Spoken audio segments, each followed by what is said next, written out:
Betting అనగానే గుర్తుకు వచ్చేవి గెలుపోటముల వల్ల లాభ నష్టాలు. ఈ బెట్టింగ్ అనేది రోజురోజుకు యువతపై ప్రభావం పెరిగిపోతోంది. భారత్లో కొన్ని క్రీడలకు బెట్టింగ్ అనుమతి ఉన్నా 2018లో తెలుగు రాష్ట్ర ప్రభుత్వాలు రద్దు చేస్తూ ప్రత్యేక జీవోలు విడుదల చేశాయి. బెట్టింగ్ యాప్లతో డబ్బులు మోసపోయి ఆత్మహత్యలు చేసుకోవడంతో చాలా కుటుంబాలు నష్టపోయాయి. బెట్టింగ్లను శాశ్వతంగా నిర్మూలించడంలో ప్రభుత్వం ఎలాంటి చర్యలు చేపడుతోందో తెలుసుకోవాలంటే let us watch this story.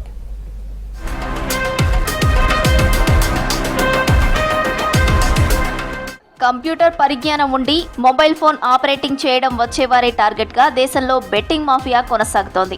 బాధితులలో చాలా వరకు విద్యావంతులు, సాఫ్ట్వేర్ ఇంజనీర్లు ఉన్నట్లు ప్రభుత్వ గణాంకాలు చెబుతున్నాయి. తెలుగు రాష్ట్రాల్లో బెట్టింగ్ ప్రభావం యువతపై తీవ్రంగా ఉంది. ఉద్యోగాలు చేస్తున్న వారు, నిరుద్యోగులు సైతం బెట్టింగ్ గేమ్స్ పై ఆసక్తి చూపడంతో పాటు వందలు, వేలు, లక్షల రూపాయలు పోగొట్టుకుంటున్నారు.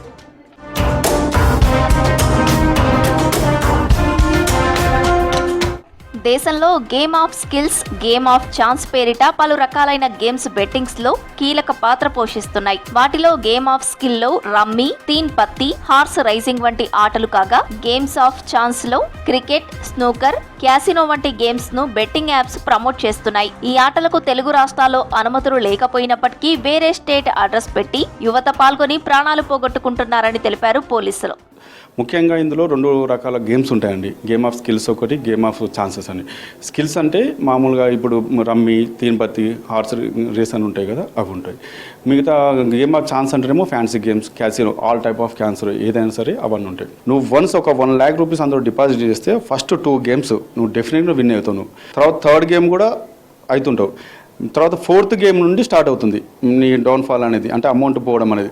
ఎండ్ ఆఫ్ ది డే నువ్వు ఆ 1 lakh నీ వ్యాలెట్లో ఎంటీ చేయాల్సిందే. వాడు చేసుకొని వాడు ఆ లేయర్ నుంచి కంప్లీట్ చేస్తారు. కాబట్టి ఖచ్చితంగా ఒకటే చెప్తున్నామండి, మీరు కష్టపడ్డ అమౌంట్ మీరు దాచుకోండి. కానీ ఇలాంటి వ్యసనాలకు, ఇలాంటి బెట్టింగ్ దానికి వాడు ఎవ్వరు ఇవ్వరు, అలాంటి దానికి పాల్పడకండి.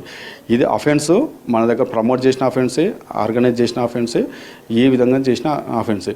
గేమ్స్ తమ ముందే జరుగుతుందనే భావనతో బెట్టింగ్ లో పాల్గొని మోసపోతున్నారని పోలీసులు తెలిపారు. బెట్టింగ్ యాప్స్, గేమ్స్ లలో మోసపోయిన వ్యక్తులు పోలీస్ స్టేషన్లకు వెళ్లడం లేదు. యూట్యూబర్లు, సోషల్ మీడియా ఇన్ఫ్లుయెన్సర్లు బెట్టింగ్ యాప్స్ పై తెలుగు రాష్ట్రాల్లో ప్రమోట్ చేయిస్తున్నారు. దీంతో యువత బెట్టింగ్ డబ్బులు వస్తాయనే ఆశతో తప్పుడు లొకేషన్లు, తప్పుడు ప్రాంతాల పేర్లను నమోదు చేసుకుని గేమ్స్ ఆడి మోసపోతున్నారు.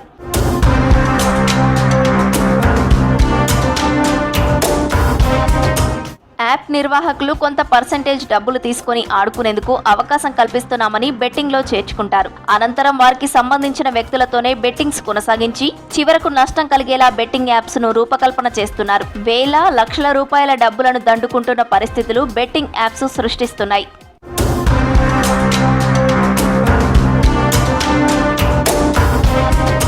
బెట్టింగ్ యాప్స్ తో డబ్బులు కోల్పోతున్న బాధితులు తమకు ఫిర్యాదు చేయాలని కోరుతున్నారు పోలీసులు. రాష్ట్రంలో బెట్టింగ్ యాప్స్, గేమ్స్ తో యువత బలవుతున్నారు. తెలుగు రాష్ట్రాల్లో ప్రమోట్ చేస్తున్న సోషల్ మీడియా ఇన్ఫ్లుయెన్సర్స్ పై చర్యలు తీసుకోవాలని కోరుతున్నారు ప్రజలు.